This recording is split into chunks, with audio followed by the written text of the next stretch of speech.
Olena, no, and then Florian also in the end of the presentation. Yes, you see also Florian's message. He will also share the screen. Florian, okay, great. I will make some posts. Olena, you don't need to share the screen, right? No, I needn't. Thank you. Then just whenever you are. Yeah.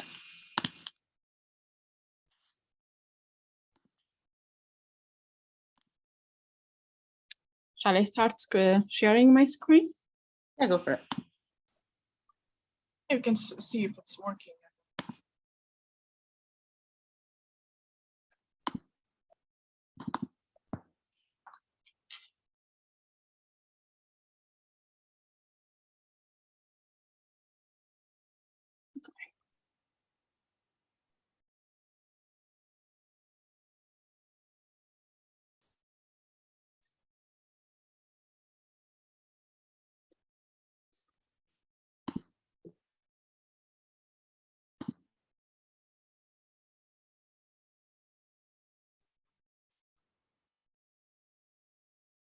Good, working. Hey, Marta. Good, thank you. Okay, shall I introduce myself first?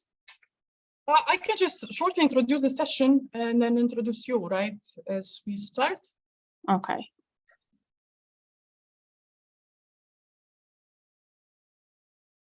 We can start now, right? Yeah, just whenever you're ready, you can begin the session. Okay, so good morning, good afternoon, good evening, everyone. Welcome to the next session, which aligns with the previous one on Focus on Women. So we welcome you to the session of Leave No Woman Behind, where we will focus on a couple of the various themes and the regions. And I want to welcome Marta first and Rediet from Ethiopian Women with Disabilities National Association. Over to you, Marta. Thank you for joining. Thank you. It's just a pleasure for me to be a part of People's General Assembly. I'm Marta. I'm a woman with physical impairment. I serve Ethiopian Women with Disabilities National Association at the capacity of project facilitator. I and my colleagues are here to speak representing women with disabilities in our country. And we have created a 10-minute video, which I will share it right now from my screen. It narrates the situation of women with disabilities and what has been done so far. So here it is.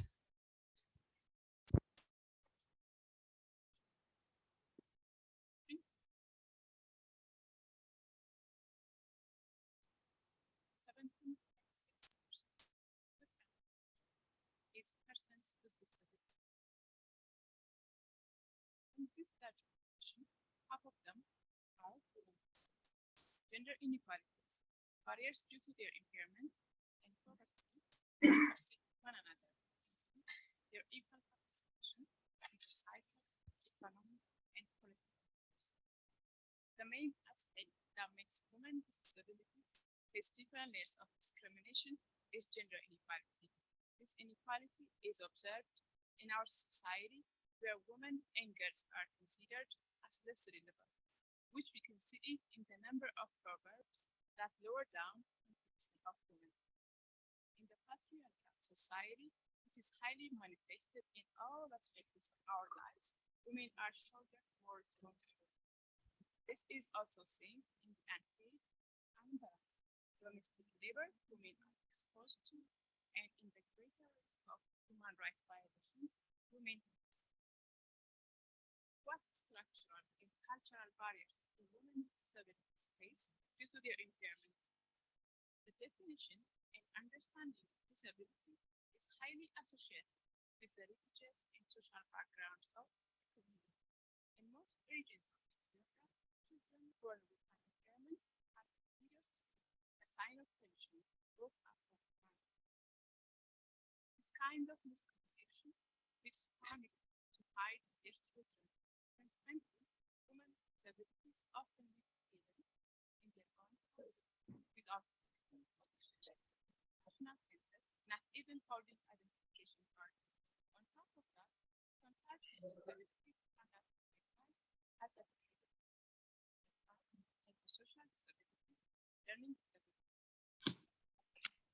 Marta, can you increase the sound, the volume? Sound, sure. Skills training and employment. How Due to about the now? lack of communicational, infrastructural, attitudinal, and Little better. women with disabilities are more exposed to physical, psychological, domestic, and sexual violence. The difficulties in accessing sexual and reproductive healthcare services and information due to the misconception and negative attitudes of healthcare professionals exposed them to untreated sexually transmitted diseases. The high rate of illiteracy caused by the lack of access to education, formal knowledge, and awareness in the country made inclusive development a slow process. Another aspect of the inequality is poverty. Poverty exposes women with disabilities to a multiple layers of dependency, isolation, and stigma. As disability is both a cause and consequence of poverty, there is a strong link between disability and poverty.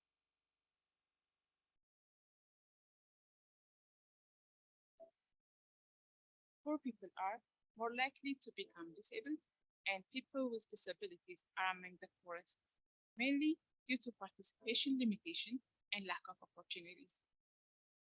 Yet, women with disabilities offer tremendous potential for leadership and the ability to transform communities in our country. A study by International Labour Organization named Price of Exclusion shows that Ethiopia loses nearly 7% of its GDP due to its exclusionary practices against persons with disabilities.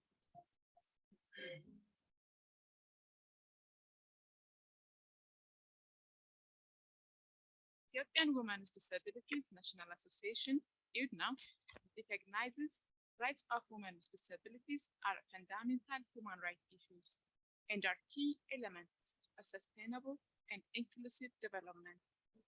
That is why UDNA is working keenly to amplify and unify the voices of women with disabilities at the national, continental, and global level.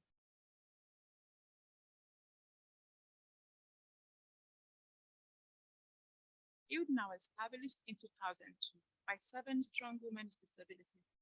It envisioned for women with disabilities to be welcomed in every sphere and to be valued for their strong contributions to the economy and to the society. UDNA is a woman-based for women and by women.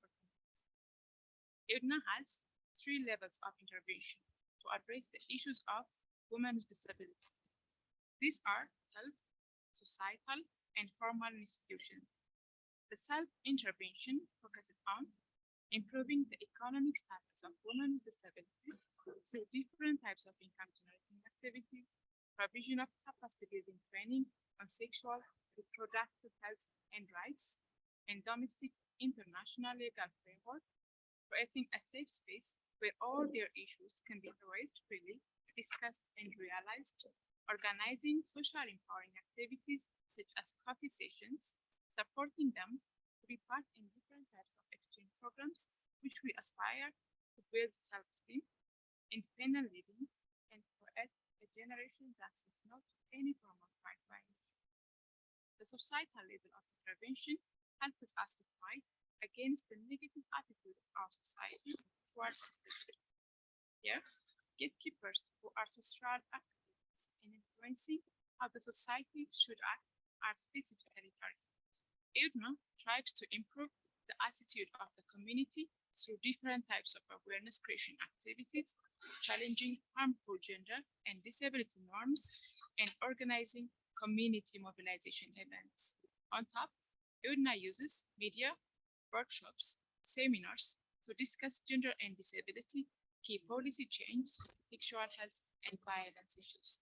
And the formal institutions level of intervention mainly focuses on amplifying the voice of women with disabilities through advocacy and lobbying to influence inclusive policies and legal frameworks. Governmental duty bearers are targeted to respond to the inclusive quest of women with disabilities. UDNA uses existing opportunities to achieve its objectives. The existing opportunities include ratification of United Establishing Convention on the Rights of Persons with Disabilities and the Convention on the Elimination of all forms of discrimination against women and its domestication as part of law of the land.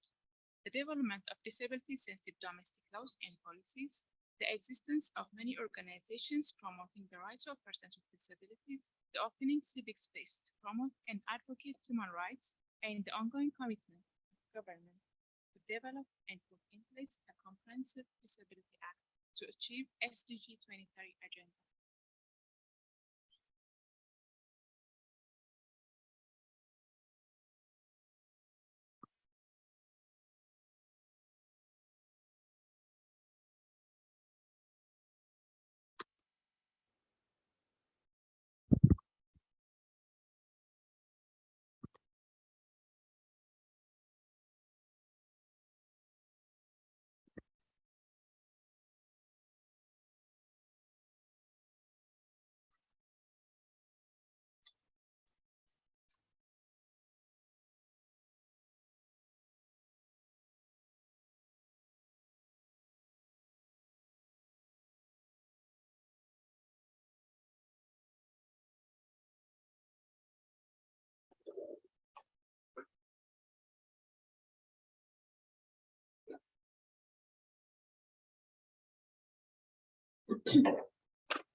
Compared to the size of its members, the extent of the problem girls and women with disabilities face, as well as the response received from government, you now realize that more effort is needed to meaningfully change the lives of women.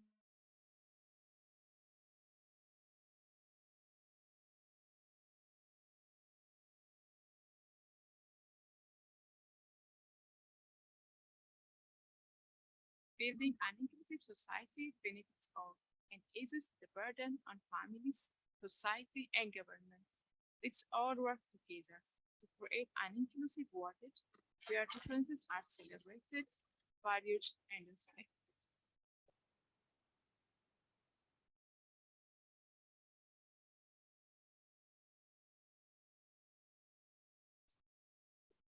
I'm going to stop sharing.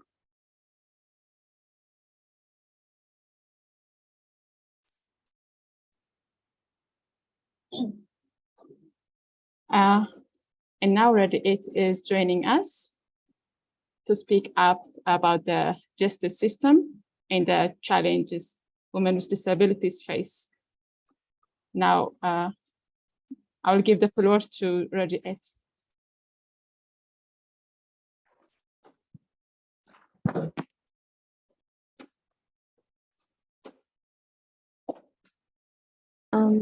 Hello, everyone.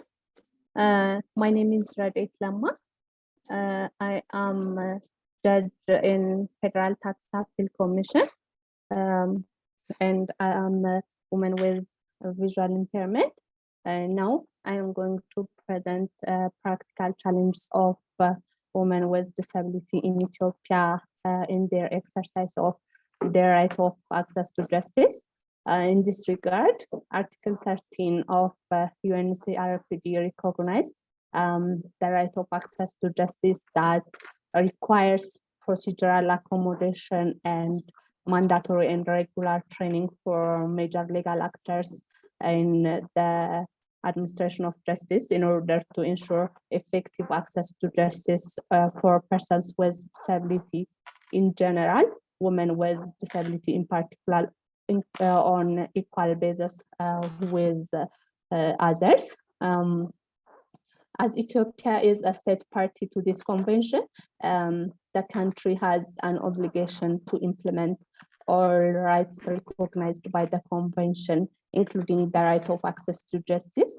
However, women with disability in Ethiopia encounter discrimination and human rights violation in their day-to-day activities.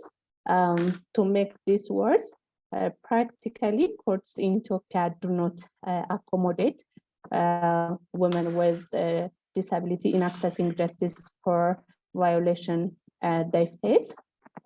The major practical challenge is absence of regular and mandatory training on the right of persons with disability. Regarding access to justice, Article 13 of UNCRPD requires concerned organs to provide regular and mandatory training for legal actors to curb negative attitudes towards women with disability and to equip them with the necessary knowledge and skill how to interact and accommodate women with disability. However, the issue of disability totally neglected in the training programs that have been provided by the Court of Ethiopia. As a result, there is mistreatment of women with disability by considered to be unworthy. There is also failure of distinguishing among the type of disability and the treatment accorded to them. There is also unlawful deprivation of liberty of women with disability due to communicational barriers. In addition, there is considering provide necessary accommodation for women with disability as for grant rather than duty and so on. The other major challenge is denial of legal capacity of women with disability. The problem here is in relation to testimony of women with intellectual disability. In this regard, Article 12 of UNCRPD guaranteed support in the exercise of legal capacity to accommodate persons with intellectual disability. Such support could be recognition of diverse communication methods, allowing video testimony in certain situations, procedural accommodations, and other assistive methods. However, the testimony of women with intellectual disability oftentimes dismissed by the judge from the proceeding and considered as a non-credible witness. The other major challenge that women with disability have faced is accessibility barriers.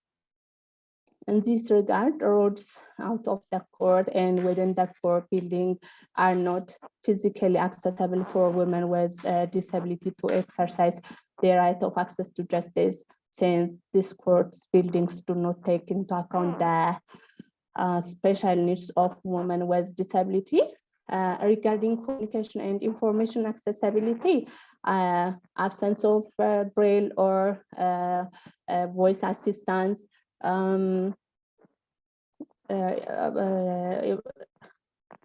failure to install assistive listening systems, lack of signage easy to read, and unavailability of sign language to translate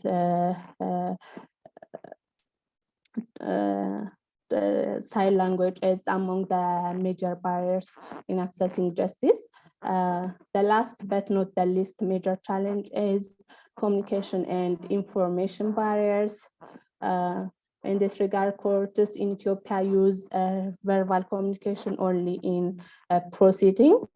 The problem is because of lack of alternative communication and professional support or failure to adjust the pace of the procedure, women with communicational disability are passive participants in the proceeding. This affects the outcome of the case and their interest will be jeopardized. In addition, inflexible court practice, mainly failure to adjust the conventional procedure, is the other problem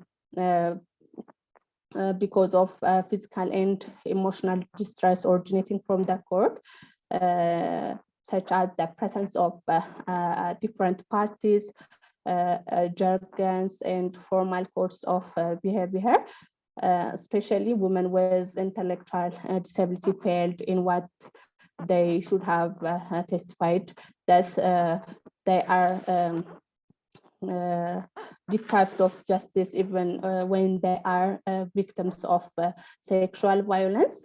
Moreover, in interpretation of laws, just do not consider the situation of women with communication disability, such as women with hearing and intellectual disability. In this regard, Article 620 of Criminal Code of Ethiopia stipulates rape as a crime since sexual intercourse takes place without the consent of the potential victims. In relation with hearing and intellectual disability, courts interpret this consent element of the provision in a way that negatively affect their right of access to justice. For instance, when a woman with hearing disability raped by someone and the woman do not hear and cry, the court takes this situation as consent without due regard the woman communication disability. Likewise, if a woman with intellectual disability raped by someone repeatedly for a long period of time, and the crime reported by somebody after some time, the court takes the woman has consented since the rape took place repeatedly without considering the communicational barriers that women with intellectual disability have faced. Lastly, courts in Ethiopia uses only hard copy materials regardless of disabilities. Therefore, summons, pleadings, judgments, and other documents are not inaccessible for women with disability. As a result, they are in need of assistance for assistant, and it may cause additional cost of accommodation for them. Therefore, all of us, including international organizations and domestic governmental and non-governmental organizations, should work in collaboration in order to overcome this practical challenge and to ensure effective right of access to justice of women with disability on equal basis with others. Thank you very much.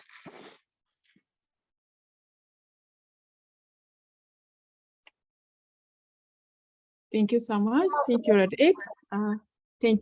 Rediet is our board member in Olena, and she is a judge by profession. And thank you. So the women with disabilities are experts in their own agendas. And in order to bring desired and inclusive society and sustainable development, we are requesting all actors to allow women with disabilities to contribute equally and equitably so that development cannot be inclusive and sustainable if we are with our diversity are not represented and contributed. Thus, let us all come together and build our world as a better place. Leave no woman behind. Thank you so much. Thank you so much, Marta, for sharing in such a deep way and a visual way the work you do and help us understand better. It's a pleasure to have you here. Let me invite the next speaker now, dear Olena Suslova, the founder of the Women's Information Consultative Center of Ukraine. As we know, war in Ukraine many times was called like a war against women. Dear Olena, please, over to you. Thank you, Justina. First of all, I would like to give my words of support my sisters from Ethiopia, from the Association of Women with Disability. And really, it is important for all of us to repeat and to know and to implement the slogan, leave no women behind. For Ukrainian women, this slogan not just started. We worked on in this area many years. When the invasion started in February of this year, women shared with men all hardship of the war, murders and injuries, torture and capture, kidnapping and other things. Women with men in armed forces of Ukraine defend our country. Now we have not less than 30,000 of women who defend our country. Really leave no women behind. Women also faced some horrors, which befell them much more than men. Evacuation with children, older family members, members with disabilities, undershelling and bombing, provision of critical infrastructure under fire of aggressor, and conflict-related sexual violence. In cities and villages of 3 regions of Ukraine recently liberated from the occupier, from 1 to 5% of women raped by aggressor. We know that CRSV has a latent character, and we did not write when, after years and years, women will be voiceable. This week in the UN, Ukraine will represent the implementation plan under the memorandum between the UN system and the Ukrainian government about contradictions coping of conflict-related sexual violence. And women's voices, women's inclusion, women investment in this plan is really very, very high. We have a lot to do, and it is not only one area of what our women working now and try to bring some ideas and hands and implementation. Very important thing, but is important for all of us, is the evolving security concept. Really, war against Ukraine demonstrated many new security problems, and we try to bring our voice and to change this concept. It is about shelters for sure, inclusion and gender sensitivity. It is about communication for any different groups of women who has the right to receive information, to use this information, and to be ready to assist to secure future, past, and actual things. How we try to do it? Really, women participate in different areas of management in Ukraine. 3 prime ministers are women in very important areas: economy, European integration, and work with women in temporarily occupied territories, etc. Also, many women in self-governance faced with the aggressor face to face. Some of them killed, some of them tried to bring recovery to these regions that already liberated. Magic words 1325 are very important for Ukrainian women in this area. Ukraine has the second national action plan. The first action plan started when the aggression of Russian Federation against Ukraine already started. At the same time, we have not the second plan, actually we have the first plan, because the first plan was been updated and the second plan already updated. Changes what we bring to the second action plan, we started to elaborate after the invasion. Our non-governmental organization, Women's Information Consultative Center, initiated it, and we started it and brought our proposal to the government. I would like to tell 99% of our proposal was being supported by the government. It means we play important role in this area. Strong civic military cooperation, not only in time of crisis. Ukrainian women's organization, feminist groups, and gender experts are very active in the area of gender sensitivity of the security and defense sector. Talking about the CRSV, we not only work in area where aggressor brought this awful phenomenon to our country. We also work on prevention of the CRSV in Ukrainian armed forces. And it is very important for all of us. I think our work and our support is important also because many countries are very supportive to us. We are very thankful to each of you who thought about Ukraine, who sent us messages, who did anything what you did. More powerful in you understanding and maybe less. For us, everything that is important. And all countries who accepted Ukrainian women with children, they are our friends and supporters. And I hope Justina will follow talking about it.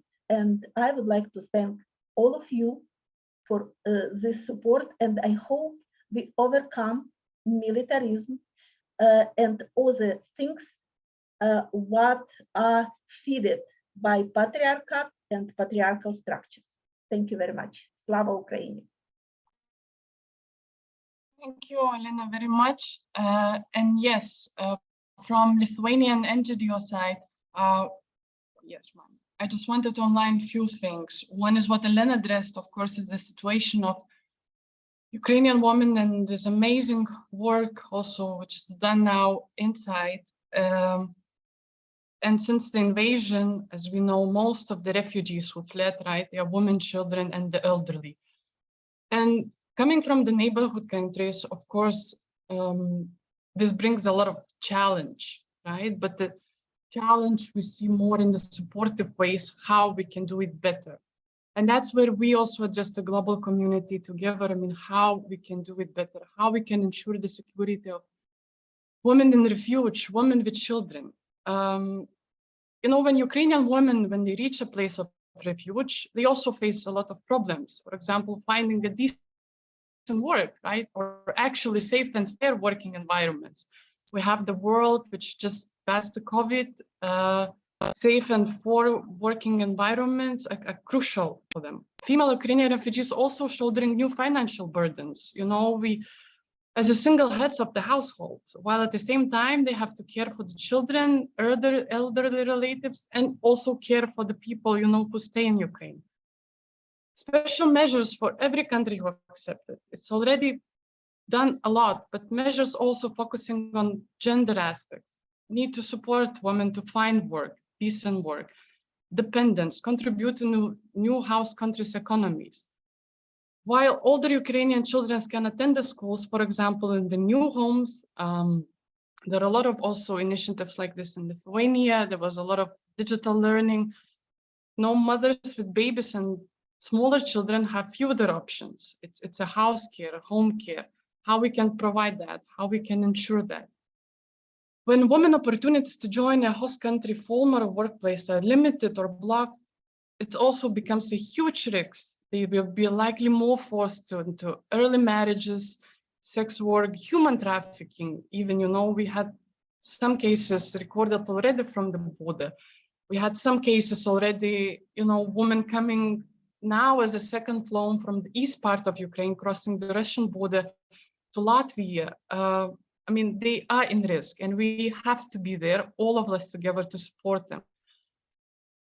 And I cannot even imagine, you know, what stress they're feeling, what actually, you know, they're feeling when they cross the borders, they're in refuge, you are in stress on what is happening, stress for caring children and other family members, while at the same time trying to work and move forward.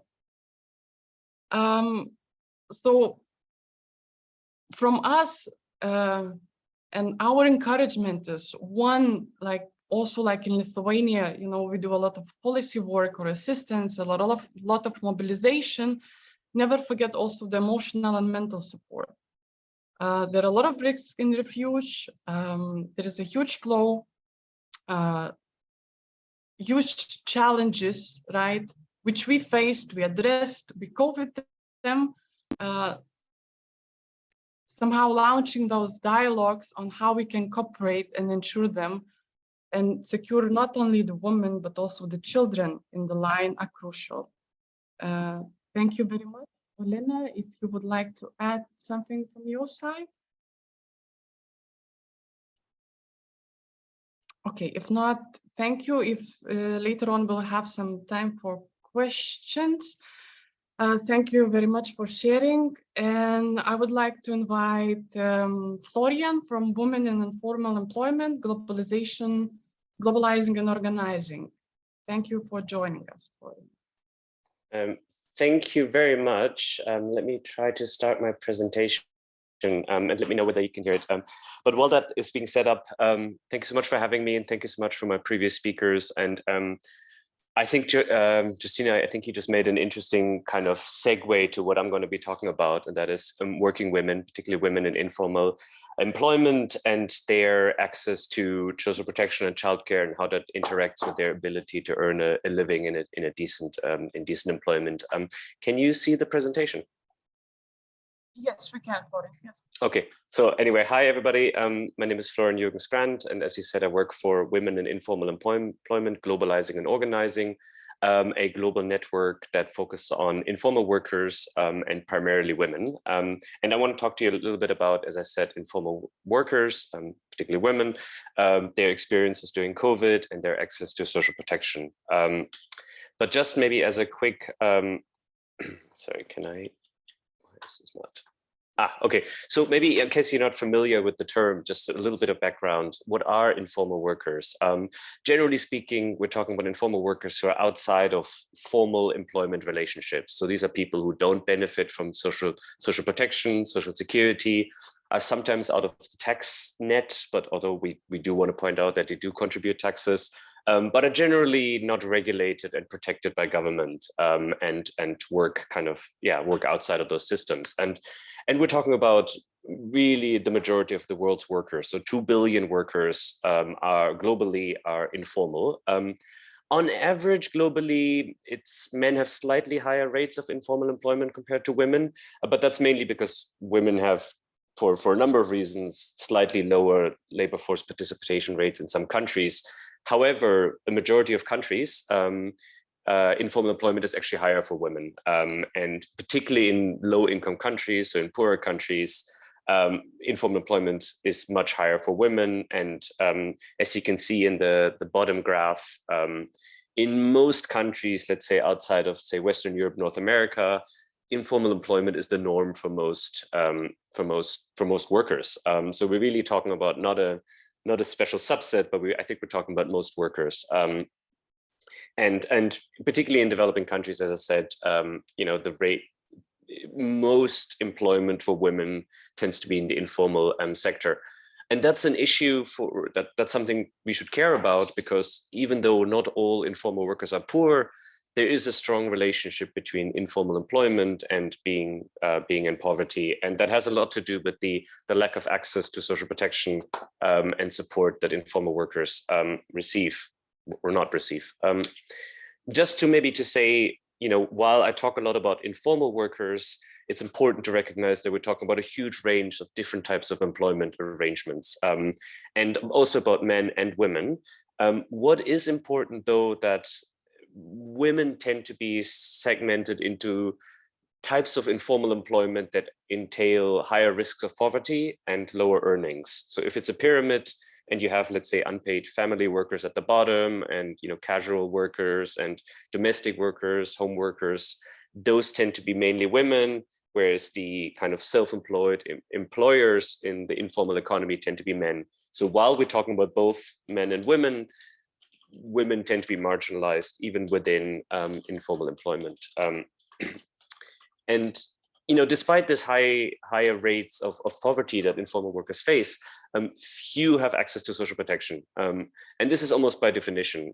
So because they're informal employment, they're excluded from the kind of social security that we might know. So the formal employment, you're formally employed, you have your health insurance, you get your pension, you have your social security benefits that are tied to your employment status. So informal workers are excluded from that because they're outside of those systems.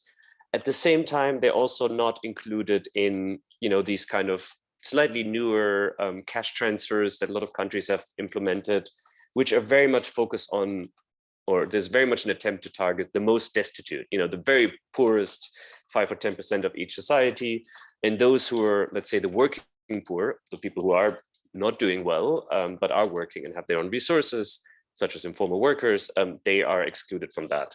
So informal workers are essentially what we call the missing middle or missing majority, excluded from most social protection. And that has tremendous consequences. Imagine not having healthcare, not having a pension when you grow older, no unemployment insurance, no disability benefits, no, I'll talk about this later, childcare or child grants.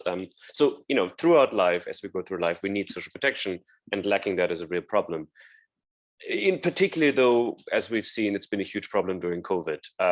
As you will have seen this in your countries where there's been lockdowns, markets have been closed, people have, told to stop working and stayed home.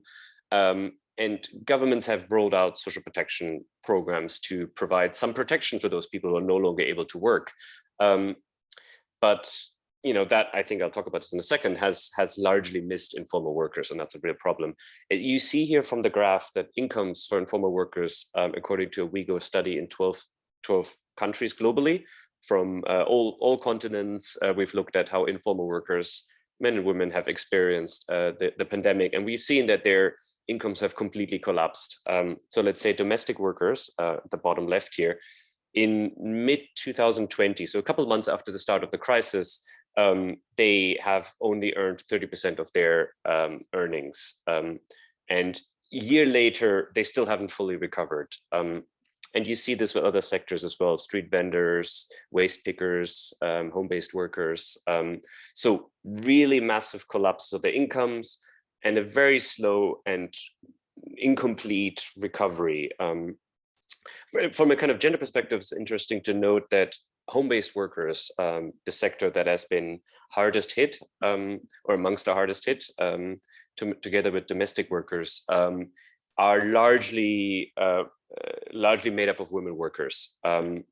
So 60% of home-based workers are women, and they're one sector that has essentially lost almost all of their incomes. So you can see that, as I was saying, within this 2 billion informal workers, women tend to be more marginalized sectors of that. And we've seen in COVID how they've essentially been hit harder economically.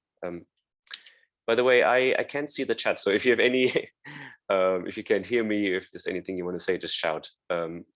But so the problem then is, people have massively lost their income, and you would think that social protection interventions that I think most governments have implemented, they should have protected informal workers. But from our study in 12 cities from WICC, we know that less than 40% of informal workers have received any kind of support, any kind of cash grants. We have similar figures on food support, but it's quite low. There is quite a variation. So as I think we might have heard over the last year or so, that countries that have inclusive, strong, rights-based systems in place, we're largely able to expand coverage. So if you already have a universal social pension for all older persons, if you have child grants or disability grants, it was relatively easy to expand those. So South Africa is a good example of a country that has a decent social protection systems already in place before the crisis and could expand it. Countries that didn't have that were essentially not able to reach the working poor informal workers, and that's had tremendous negative consequences. So we know, for instance, that about half of informal workers have drawn down their savings, about half had to borrow money, a good almost 20% have sold assets. So there's been a real crisis and a real difficulty for most workers that are outside of social protection systems. And an important point that I think Justina has just mentioned is the issue of care and caregiving and how that interacts with unpaid and paid work. And we in our survey interviewing informal workers all around the world, both men and women report an increase in their unpaid care work. women were more likely to report an increase in care responsibilities, which I think isn't surprising. It is interesting that both men and women report increases, but I think it's important to note that I think we have lots of research about the higher total burden of unpaid care that women take on. So I think it starts from different bases. There was an increase for both, but surely for women it increased from a higher level. But there was a significant increase in unpaid care. Again, I think you know all of this, but I think it's interesting to have these figures. And we're talking about looking after relatives who are sick. Schools have closed, so this is childcare that was no longer available. We see that in our data, and that had tremendous impacts on women's ability to earn an income and to continue their livelihoods. So in our survey, women worked on average 2 days less in paid employment than men. And we also find in our survey that women workers report that they, rather than men, stopped or reduced their working hours during COVID in order to respond to families' needs. So this is looking after sick relatives, looking after children who couldn't go to school, and taking on, increased household responsibilities, and that very clearly, intersects with their ability to earn an income. And we have a really good quote here from a home-based worker in Bulgaria. A woman talks about, it was online school, and the family members, if you're formally employed, you have unpaid leave, or you have you can have maybe some kind of support to take off some time to look after family. But if you're informal workers, then women takes full care of the children. This is the story here, and I think that's representative of a lot of what we've seen during COVID, and obviously before as well. The difficulty is obviously that these people, informal workers, women and men, they needed to work. They didn't have social protection and didn't have the resources to stop working during COVID. So it was a choice between not working and not having food to eat, as this woman street vendor in Delhi here points out, and not knowing where to leave their children. And that's caused significant stress to workers. And this interacts with just huge gaps around child and worker and women sensitive social protection care systems. There's a very, very limited child grants, child benefits around the world, mainly in high-income countries. Early childhood education is quite absent for most people, and interestingly, it's often not designed to be appropriate for informal workers. So the working hours that informal workers have, they have to work. They don't work 9 to 5. They work most of the day. The existing childcare services often don't align with that. If there's no public provision, there's private one, which is unaffordable for most informal workers, or because of migrant workers, unable to leave it with family members. So there's a huge gap, and this gap is something we've definitely noticed in COVID. And this brings us to the demands of informal workers for just recovery. So this is based on the WICC global network of informal workers organizations from around the world, have come together and are calling for this more just and more feminist recovery. And that's it includes immediate support. People are struggling; they need direct food or cash aid, moratoriums on costly repayments, tuition, rent, utilities, support to restart businesses. There's a lot of frustration that big corporations received a lot of support to maintain their business operations, but small businesses and informal workers didn't. Real investment in healthcare, social security, childcare, and access to vaccinations. That I think there's a realization how uneven and inefficient many social protection systems are, and how that's really hit informal workers, in particular women who bear these additional responsibilities, how hard it's been for them. And I think these are demands including safe and secure access to workspaces that enables informal workers to work, to have decent and safe livelihoods. So this is what I wanted to share with you. I hope you found that interesting. And over to the moderators again. Let me just end my presentation. And if you have any questions, I'm happy to ask, of course. Thank you, Florian, very much. I also just copied the link of the report to the chat so everyone can access. And we have 5 minutes. So if anybody has question, comment, something to share, please feel free just to raise a hand or open the mic or use the chat, and I will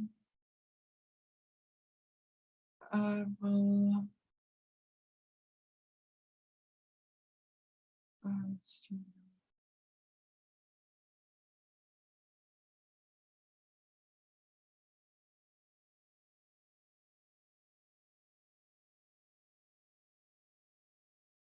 I don't see anything. If I somehow miss, just then open the mic. Yes, I see Carmen, please. Carmen, I see your hand, please. Hello, good morning. This is Carmen Capriles. I actually live in La Paz, Bolivia, and this is the reality that most of the people that I live with, we have to struggle like every day.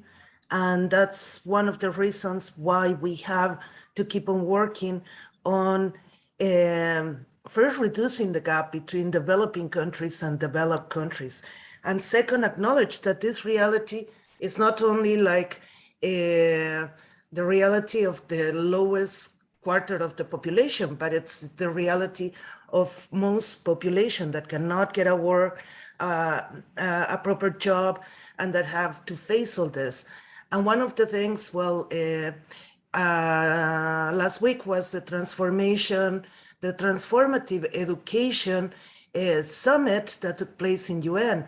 And one of the things that I was expecting to hear a little bit more, and I didn't, is how education, especially secondary education, higher education, can give us the skills to kind of like be more fitted for the new work markets that we have to deal with in this 21st century.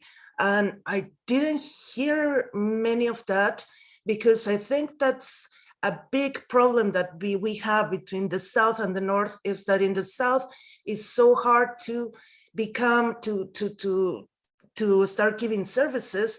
So that's why we rely on selling prime matters, for example, being miners, being working the land and so on. So I think those are the things that we have to start focusing and working on to reduce these inequalities. Thank you. Thank you very much, Carmen, for sharing. And of course, you know, even for the declaration is some very important aspects. Any other short comments?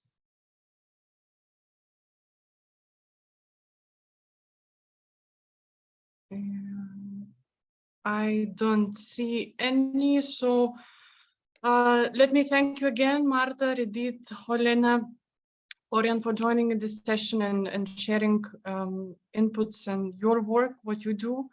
And I hope it will bring us together closer to leave no woman behind. Thank you, everyone, and over to GCAP. Thank you so much for all your inputs. This has been a very good session. We're using the same link for all the sessions, so we're getting set up for the next one now, which is a discussion on the declaration. So stick around if you want to be a part of that.